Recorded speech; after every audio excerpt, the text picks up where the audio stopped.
آج ہم بات کریں گے گوشت کو کیسے محفوظ کیا جا سکتا ہے اور کتنے عرصے تک محفوظ کیا جا سکتا ہے۔ اکثر لوگ پوچھتے ہیں کہ جی عید قربان کا گوشت ہم کتنے عرصے تک استعمال کر لیں اینڈ کیا کیا غلطیاں ہو سکتی ہیں جس سے ہمیں بعد میں فوڈ پوائزننگ ہو سکتی ہے، یا وہ کون سی مس ہینڈلنگ والی چیزیں ہیں جن کی وجہ سے گوشت جو ہے وہ ضائع ہو سکتا ہے۔ السلام علیکم۔ سب سے پہلے میں آپ کو بتا دوں کہ اگر آپ نے گوشت کو صحیح طریقے سے محفوظ کیا تو آپ اس کو 6 مہینے تک محفوظ کر سکتے ہیں۔ ویسے یہ اچھی بات نہیں ہے۔ اچھی بات تو یہ ہے کہ ہم ایکسیسو گوشت سارا کا سارا ڈسٹریبیوٹ کر دیں، مگر اگر آپ اس کو محفوظ کرنا چاہتے ہیں اور صحیح طریقے سے محفوظ کرتے ہیں تو آپ اس کو 6 months تک فریز کر سکتے ہیں۔ اب کیسے محفوظ کرنا ہے یہ سیکھنا ہے۔ سب سے پہلی اور سب سے بری چیز جو ہم کرتے ہیں وہ یہ کرتے ہیں کہ ہم ان کو شاپر کے اندر ڈال کے رکھتے ہیں، جس سے وہ شاپر کی اکثر لیئر گوشت کے اندر ہوتی ہے۔ اب جب ہم نے گوشت کو ری فروسٹ کیا اس ٹائم پہ ہمیں جلدی ہوتی ہے، ہم گوشت کو کھولتے ہیں اور وہ شاپر ساتھ چپکا ہوا ہوتا ہے گوشت کے، وہی جا کر ہم چولہے میں آگ لگا کے دیگچی کے اندر پھینک دیتے ہیں۔ وہ شاپر بھی ساتھ ہی، اس کا کوئی چھوٹا موٹا ٹکڑا ساتھ ہی چلا جاتا ہے۔ یہ انتہائی خطرناک ہے، یہ نہیں ہونا چاہیے۔ گوشت کو شاپر میں تو محفوظ کرنا ہی نہیں ہے، اس کو محفوظ کرنا ہے آپ نے زپ لاکس کے اندر، جس کے اندر اور اس طرح سے کہ بوٹیوں کے اندر زپ لاک نہ آ رہا ہو، بیکاز پھر یہ ہوتا ہے کہ ہم جلدی میں ہوتے ہیں تو ہم لوگ زپ لاک بھی ساتھ ہی لے جائیں گے، یہ بالکل غلط ہے۔ نہ تو آپ کا اول تو شاپر میں تو فریز ہی نہیں کرنا، لیکن زپ لاک بھی آپ کا بوٹیوں کی تہوں کے اندر جو ہے وہ نہ جا رہا ہو۔ جتنا ایک وقت میں گوشت استعمال ہوتا ہے اتنے ہی پیکٹ بنائیں۔ اگر آپ کے گھر میں ایک وقت میں لیٹ سے 10 بوٹیاں کھائی جاتی ہیں تو آپ نے 10 بوٹیوں کا ہی پیکٹ بنانا ہے۔ ہوتا یہ ہے کہ ہم 20 بوٹیوں کا پیکٹ بنا لیتے ہیں یہ سوچ کے کہ ہم ڈی فروسٹ کر کے آدھا پیکٹ استعمال کریں گے اور آدھے کو دوبارہ فریز کر دیں گے، یہ بالکل غلط ہے۔ اگر آپ ایک دفعہ گوشت کیا کسی بھی چیز کو، آئس کریم کو، جیسے آئس کریم ہم مہمانوں کو سرو کرتے ہیں وہ بڑی بڑی پانی بن جاتی ہے، ہم اس کو دوبارہ رکھ دیتے ہیں۔ کوئی بھی چیز اگر ایک دفعہ ڈی فروسٹ ہو گئی اس کے اندر بیکٹیریل گروتھ شروع ہو جاتی ہے، آپ دوبارہ اس کو جب بھی استعمال کریں گے وہ فوڈ پوائزننگ کی وجہ بن سکتی ہے۔ اور گوشت کو لے کر بھی یہی چیز ہے، لوگوں کو لگتا ہے کہ نہیں ہم نے ہلکا سا ڈی فروسٹ کیا تھا، بس ہلکا سا پانی اس میں سے نکلا تھا، اس کے بعد ہم نے اس کو دوبارہ فریز کر دیا تھا، پھر ہم اس کو کوک کریں گے تو بیکٹیریا ختم ہو جائے گا۔ ایسا نہیں ہوتا، کئی بیکٹیریا ایسے ہیں جو کوکنگ کے بعد بھی سروائیو کر جاتے ہیں اور وہ پھر فوڈ پوائزننگ کی وجہ بنتے ہیں۔ گوشت کو آپ نے اتنے ہی پیکٹ بنانے ہیں جتنے آپ ایک وقت میں استعمال کر سکتے ہیں۔ اس کے بعد یہ کہ آپ کے جو فریزر ہے اس کا ٹیمپریچر صحیح ہونا چاہیے۔ اس بات کا مطلب یہ ہے کہ اکثر ہماری فریزرز ہی خراب ہوئی ہوتی ہیں، ہم لوگ اس میں برف بھی رکھتے ہیں تو وہ سیمی لیکوڈ فارم میں ہوتی ہے، اوپر برف جمی ہوئی ہے، نیچے سے سارا پانی ہے اس کا، جس کا مطلب یہ ہے کہ یا تو فریزر کی کولنگ کم ہے یا فریزر ویسے ہی خراب ہوا ہے۔ تو پلیز یہ والا کام بھی نہیں ہونا چاہیے، بیکاز اس کیس میں بھی گوشت جو ہے وہ فوڈ پوائزننگ کر سکتا ہے۔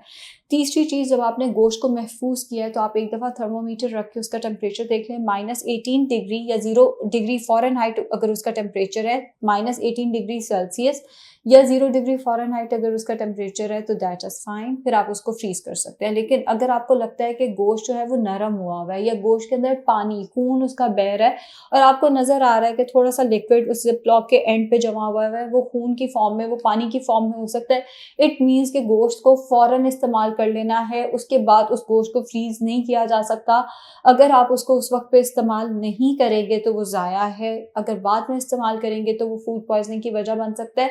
اینڈ سب سے پہلے تو وہ گھر کے بچوں اور بڑوں کو افیکٹ کرتا ہے اس کیس میں۔ پھر اگلی چیز ہمارے پاس یہ آ جاتی ہے کہ گوشت کو جب آپ نے فریز کرنا ہے تو سب سے نیچے والی جو آپ کا حصہ ہے فریزر کا، آپ نے اس میں اس کو فریز کرنا ہے۔ اکثر لوگ پیکٹ جو ہیں وہ سب سے اوپر رکھ دیتے ہیں، اب جیسے ہی لائٹ گئی یا کوئی بھی کسی بھی وجہ سے ڈرپنگ ہوئی، ایون اگر آپ نے فریش گوشت رکھا ہے تو اکثر اس سے بھی خون کے قطرے گر رہے ہوتے ہیں۔ زپ لاک پہ آپ کے خون والے ہاتھ لگے، آپ نے زپ لاک کو فریزر میں رکھا، خون ڈرپ کر کے نیچے آئس کیوبس پہ گر گیا، خون ڈرپ کر کے نیچے اگر آپ نے آئس کریم رکھی ہوئی ہے، کوئی اور چیز